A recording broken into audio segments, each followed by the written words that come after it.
He was publicly humiliated in front of a crowd. The police officer roughly searched his belongings, and the insults were thrown at him solely because of his red MAGA hat. The crowd was filming, some were laughing, others were outraged, but no one suspected that this man was a respected judge whose authority could change many lives. When the truth came to light, the officer realized that he had destroyed not only his career, but also his reputation. The way the judge responded to this injustice shocked everyone to their core.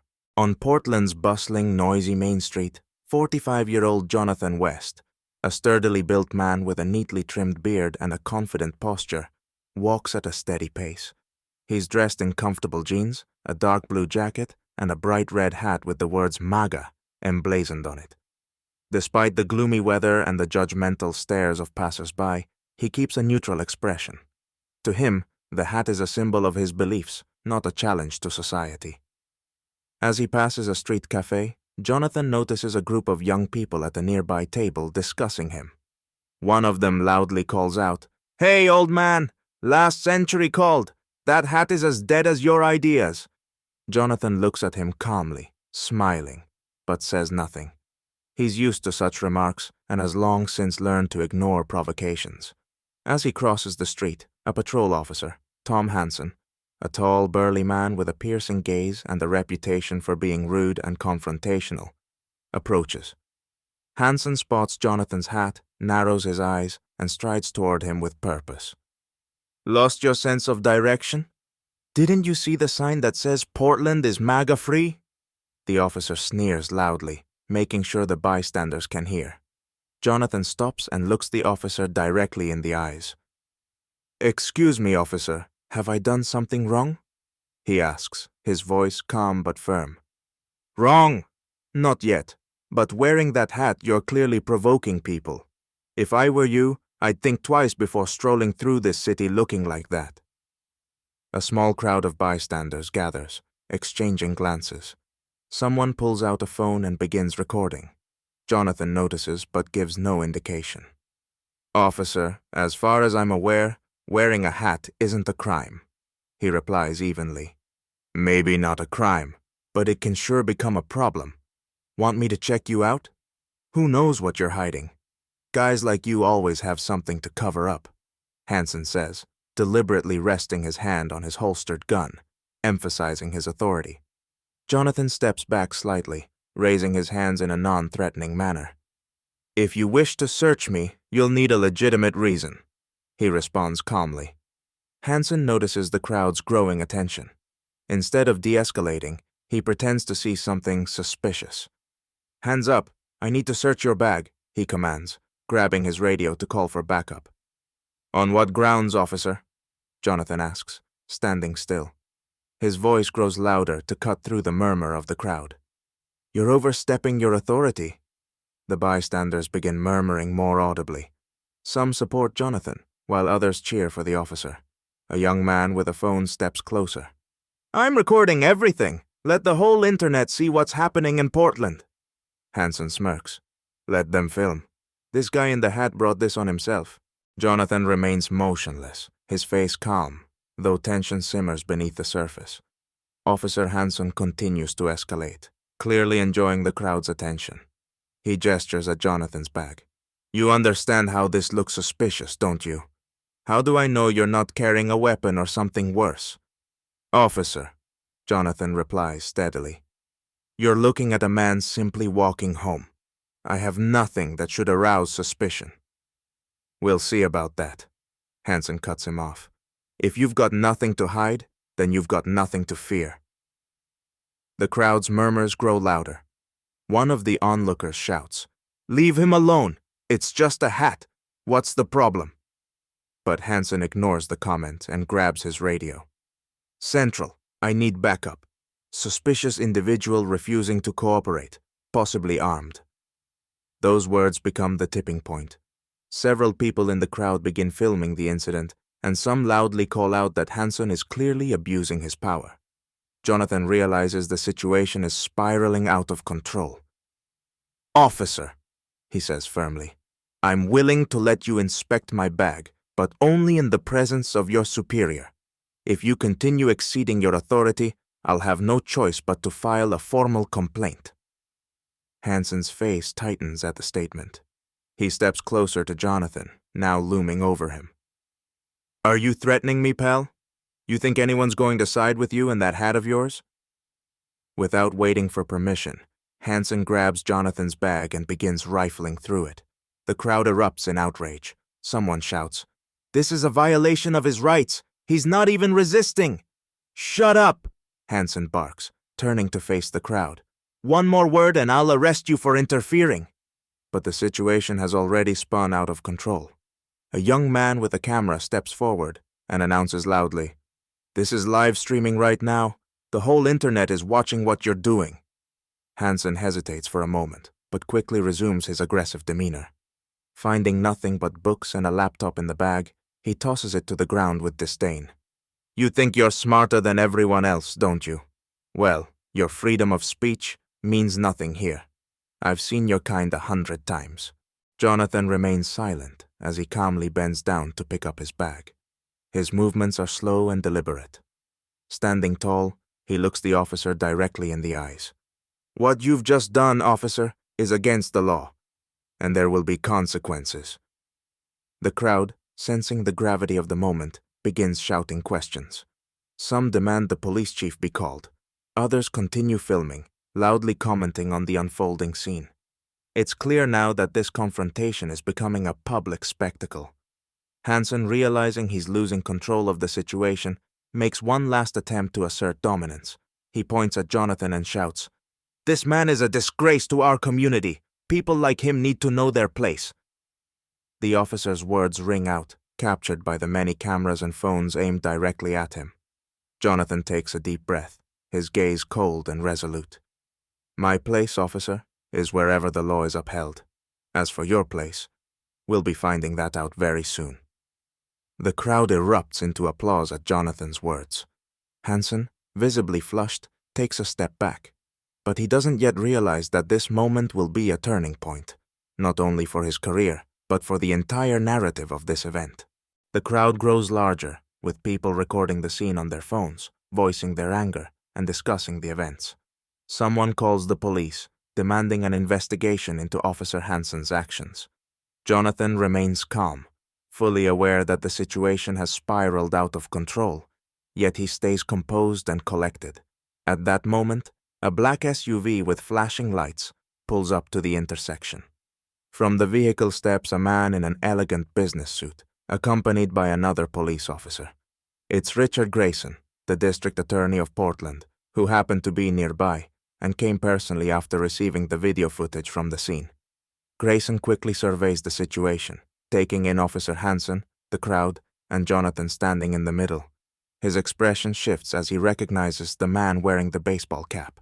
"Judge West!" Grayson calls out loudly, drawing the crowd's attention.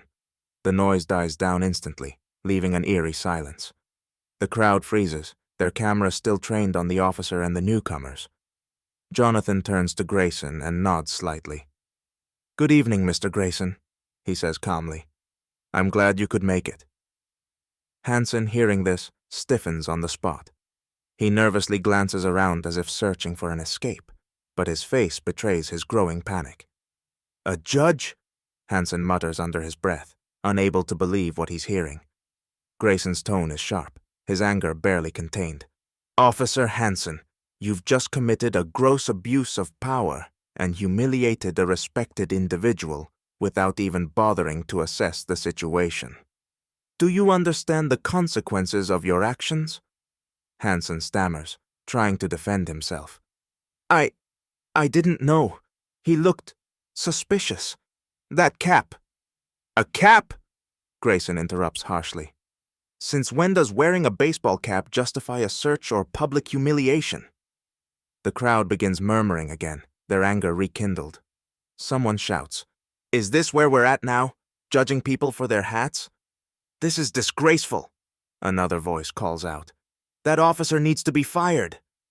Hansen struggles to regain composure, but his voice trembles as he speaks.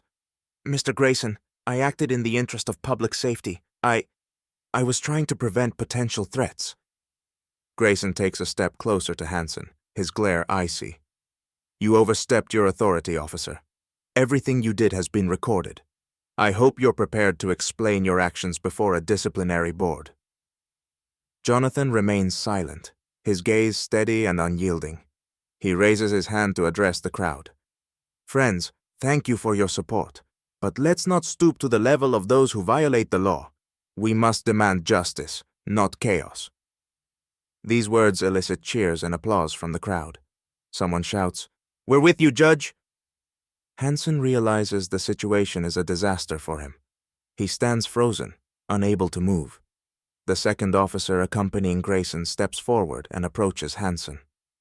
"Officer, hand over your badge and weapon. You're temporarily suspended pending an internal investigation." The crowd erupts in applause. Hansen tries to speak, but his voice is drowned out by the noise. Jonathan remains in place, his calm and dignified demeanor contrasting with Hansen's panic. Moments later, Hansen leaves, escorted by the other officer. The crowd slowly begins to disperse, though conversations and recordings continue. Jonathan walks up to Grayson. "Thank you for coming. I hope this serves as a lesson not just for him, but for the entire system," Jonathan says. Grayson nods. "We'll do everything we can to ensure this doesn't happen again." Jonathan adjusts his cap and slings his bag over his shoulder, walking away as the crowd watches him with newfound respect. The following morning brings a storm of media coverage.